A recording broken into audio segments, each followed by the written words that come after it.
So I'm looking forward to the next 6 months, and you're telling me we've got potential food shortages, second wave of the virus, more bankruptcies, harder economic times, and then a vaccine they're probably going to force down our throats and into our arms, and more fear in our children, our older people, and all of us. David, you got to leave me with some hope here, because that all looks dangerous, scary. Well, yeah. But I have been warning about it for the best part of 30 years, and I spent a long time being laughed at and ridiculed for it. But I've kept going, because you can't walk away from this once you realize what's going on. And B, I have been optimistic. And the reason I've been optimistic is that just the numbers game. The number of people that are driving this is tiny. I mean, it's ridiculous. At its core, you'd get it in a room. And there's nearly 8 billion people. And I have been going on and on about this year after year after year, because, people say, what are we going to do? Well, you can look for a solution, and where do solutions usually lead? They lead to more problems that need more solutions. You see it all the time.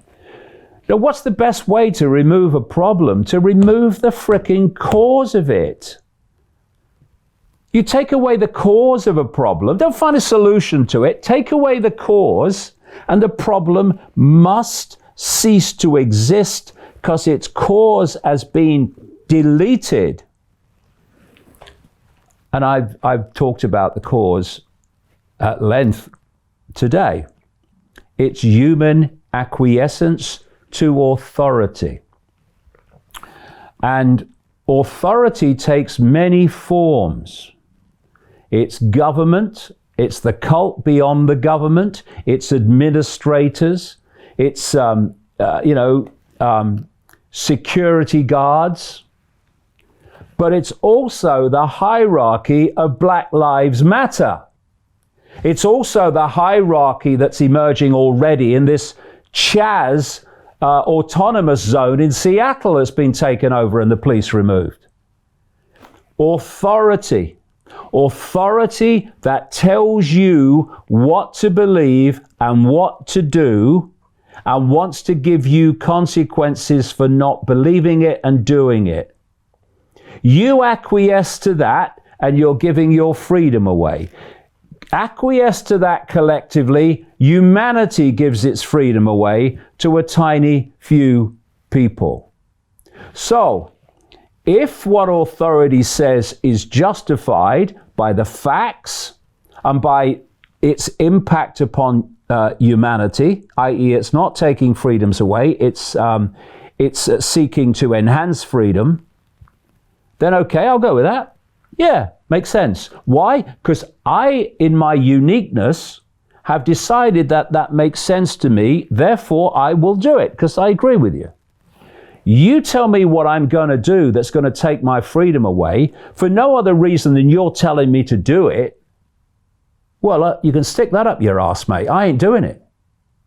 And if people just did that on a large scale, then authority would have to serve the people and not the people serve authority, because the people will not acquiesce to being dictated to in ways that enslave it.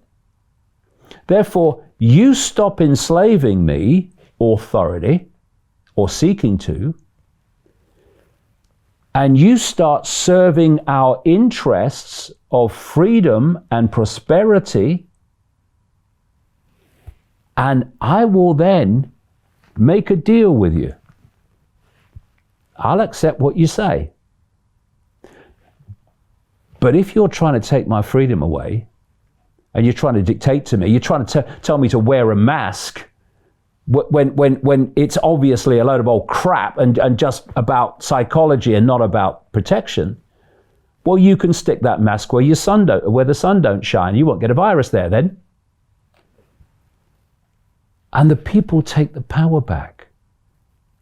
and they say, you serve us, we're no longer serving you. And they will not be able to function in that environment unless they serve the interests of the population, because unless they do, the population ain't having it. The few control the many because the population frickin' have it.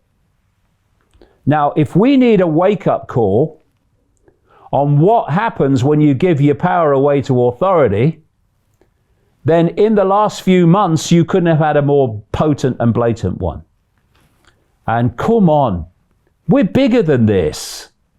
We're infinite expressions of consciousness. What are we doing letting a handful of people dictate our lives down to the fine detail? What are we doing policing each other? Saying that because you're making choices I don't agree with, I'm going to try to stop you making those choices, which is what the woke mentality is all about. You know, I've used this analogy before. People laugh at sheep because they follow the one in front and they follow the shepherd. Humans have out-sheeped the sheep. We've dispensed with a frickin' sheepdog. We keep each other in line. We don't need a sheepdog. Look at what's happened during the lockdown. It's classic cases of it. Is that the police? They've been out in their garden twice today. What? This is how the few control the many.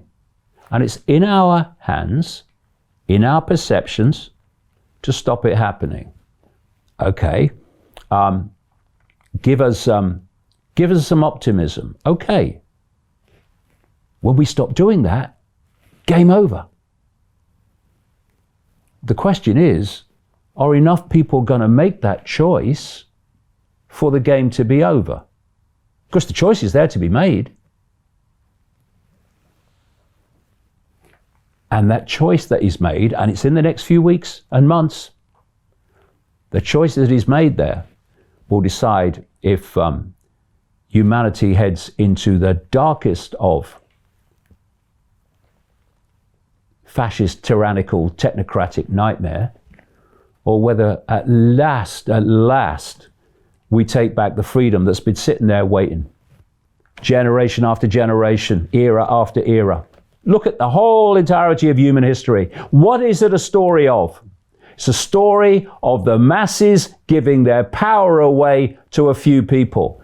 What does that mean? A few people have run the world right their way through history. We have an opportunity now to stop that. Will we make that choice?